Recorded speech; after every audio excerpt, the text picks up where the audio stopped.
Hey, I'm Ryan Reynolds. Recently, I asked Mint Mobile's legal team if big wireless companies are allowed to raise prices due to inflation. They said yes. And then when I asked if raising prices technically violates those onerous two-year contracts, they said, "What the f*** are you talking about, you insane Hollywood ass?" So to recap, we're cutting the price of Mint Unlimited from $30 a month to just $15 a month. Give it a try at mintmobile.com/switch. $45 up front for 3 months plus taxes and fees. Promo rate for new customers for limited time. Unlimited more than 40 gigabytes per month. Slows full terms at mintmobile.com. He kōna ipurangi tēnei nā te reo irirangi o Aotearoa. So, how's it going making ends meet these days? I know exactly what we're having for dinner for the 7 nights of the week, and that's what we buy. We're all trying to save money or make it go a bit further so that when we go shopping, we feel like we're winning. Raid your parents' pantry whenever you're there. I think people need to pull out their bank statement every now and then and see where the money's really going. Because it seems like everyone's feeling the pinch these days, even if we're not quite ready to face it. It'll come right eventually, won't it? Surely. You're not looking convinced. You got your fingers crossed, you're just hoping the prices will come down. It is what it is. But is it though? Is it just what it is? Or can we do something about it? Kia ora, I'm Katy Gossett and welcome to Thrift. I'm here to help you with some hints, some ideas to spend less and get better value for the money you do spend. And we want your help to do it. We want to share your best ideas with others. We'll tell you how to do that later on. In each episode, we're going to bounce off one of those old classic home hints. In this ep, less is more, as in spending less. The big one is food. Now, we're not going to tell you how to suck eggs, but maybe we can help you save on eggs. Let's look at how we trim that food budget. You make a list. I think if you make a list, If you change the list, that's where you get into trouble. Looks like a lot of us go in there with a plan. How come we end up spending so much more? So our tip number one is really just about being aware of all those little tricks the supermarkets use to get us spending money. You know the kind of thing. Lollies at the checkout, and that sort of carry on. I'm aware of what they're up to, but it's a big game, isn't it? We all play it. Maybe it is a kind of game, but it's the supermarket's game. So let's just make sure we all understand the rules. And I have someone who can help us with that. Ekant Veer, who has this very cool job description. I am a consumer behaviorist. That basically means that I like to study people.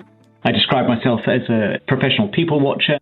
His actual official title is Professor of Marketing at Canterbury University, but he used to work for a corporate in consumer insights, so he'd analyse data about what people had bought and he'd try and target them with other products. Fascinating way of trying to understand how people's past behaviour might influence their future behaviour. But it didn't sit very well with him. Very corporate and commercial in orientation, and that really wasn't what was driving me and my values. In other words, I couldn't see myself making more money for millionaires. So now he's on our side, helping us to game the system. More on that gaming business in a bit. But right now, let's go shopping. So I've just entered the supermarket now. The feel-good music is on. There are massive signs up above me, huge price discounts. Everything is like $1 something.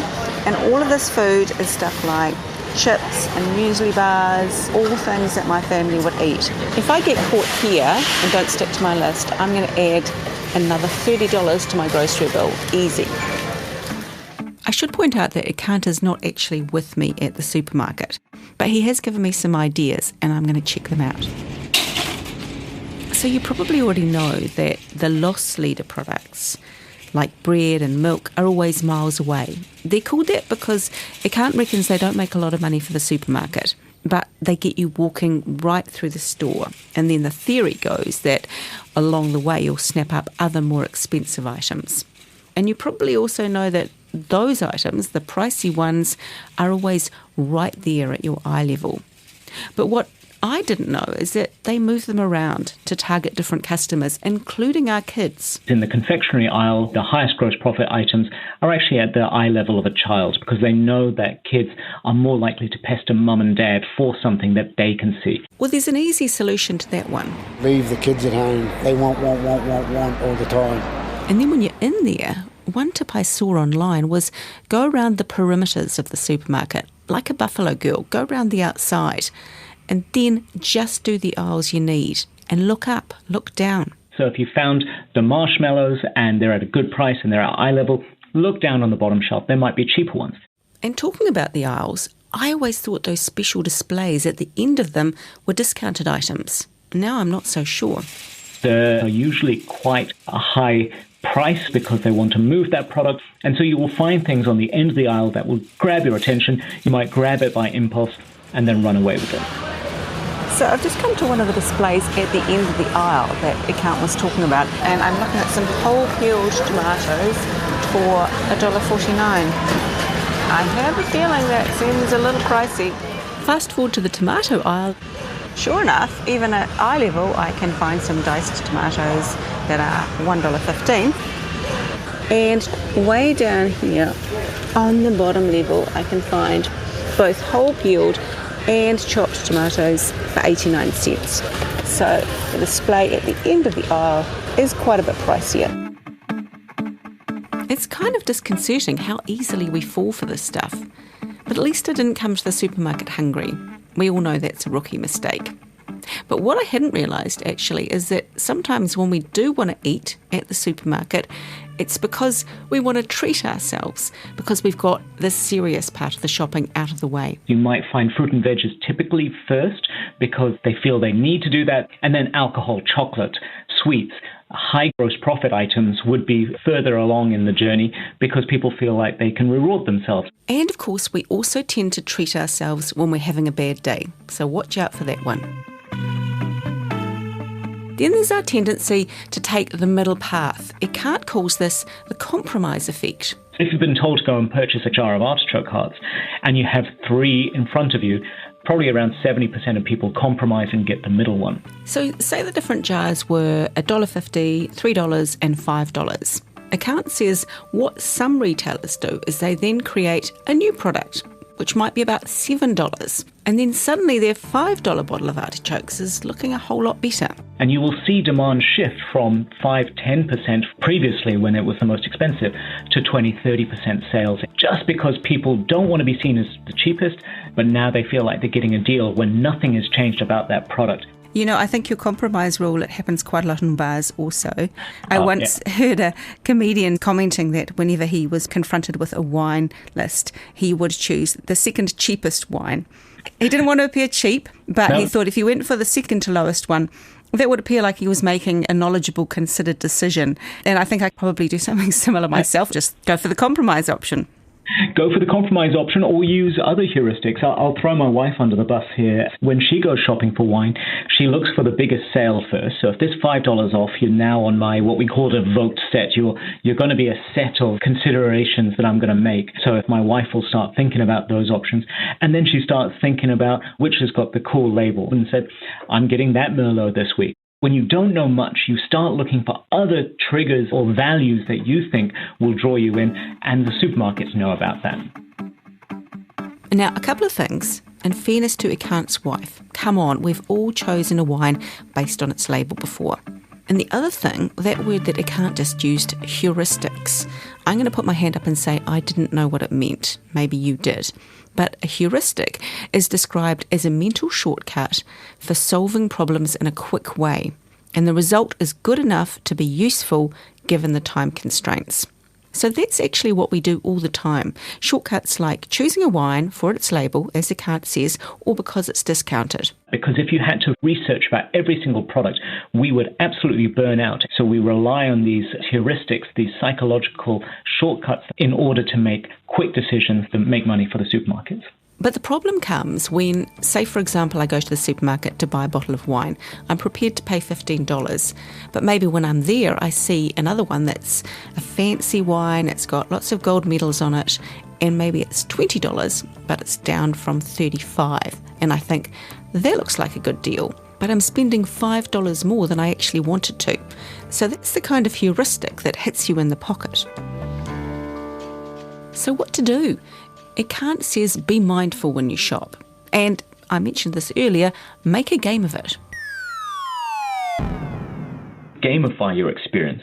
So gamification means giving yourself little mini rewards, setting yourself mini tasks, and the more you tick off, the more likely you feel like you've won.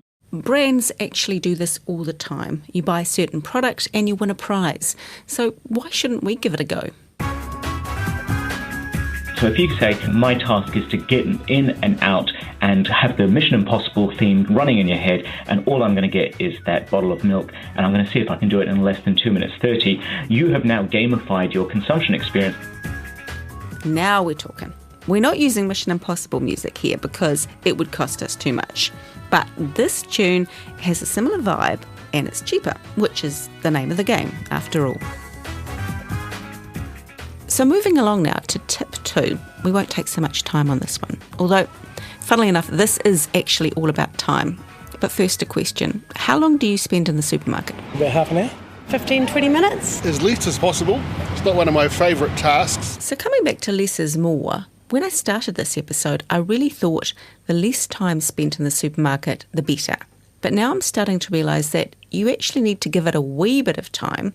First of all, at home, to do a stock take. Oh, I hate coming home and I've already got 2 handy towels on the drawer. It's like, argh! Then when you actually get to the supermarket, whereas with a small shop, you can gamify it and do it fast like an action hero. With a larger shop, it does pay to give yourself just a little bit of time so you can compare products. Definitely, I'll quite often crouch down on the ground to see what the ones on the bottom shelf are offering. Then it becomes a different kind of game.